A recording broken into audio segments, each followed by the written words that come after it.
show you that Jesus died on Friday.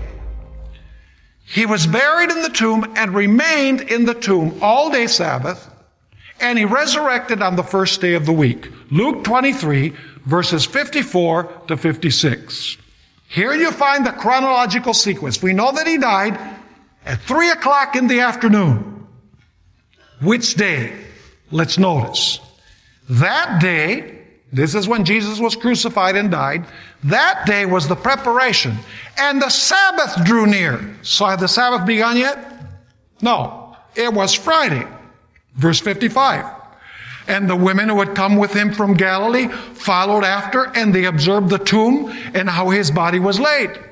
Then they returned and prepared spices and fragrant oils, and they rested on the Sabbath according to the commandment. What did the ladies do outside the tomb? They what? They rested.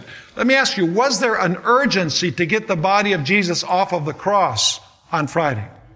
Yes. Why was there urgency to get it off the cross?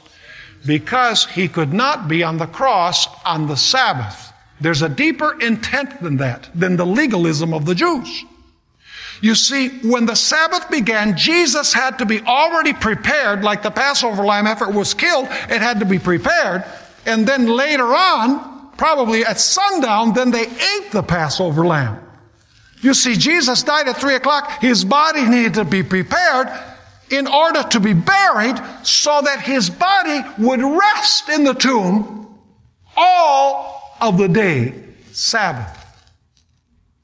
In other words, Jesus did in redemption what he did at creation.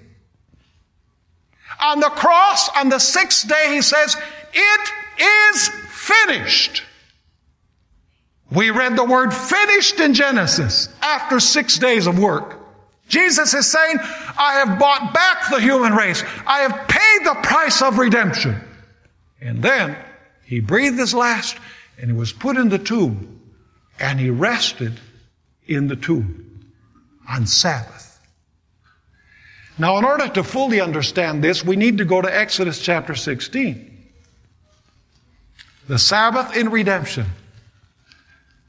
You see, there was a reason why Jesus had to remain in the tomb on the Sabbath. Exodus 16, 19 to 21. And Moses said, "Let no one have any of it till morning." In other words, when the manna was picked up any day other than Friday for Sabbath, nobody was supposed to save any manna for the next day. Verse 20. Notwithstanding, they did not heed Moses, but some of them left part of it until morning.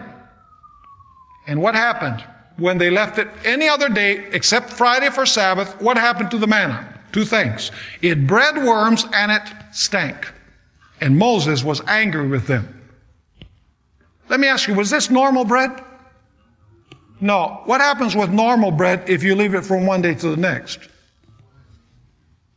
Nothing, really. And even if you leave it a week, it just gets moldy, but it doesn't breed worms and stink. What is it that breeds worms and stinks? Flesh, decomposing flesh. That's right. Now notice what happened when the manna was picked up on Friday for the Sabbath. Exodus 16, 23 and 24.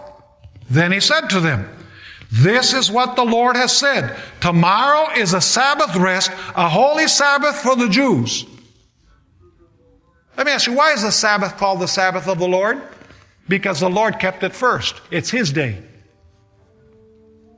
And then He gave it to man. God says, it's mine before it was yours.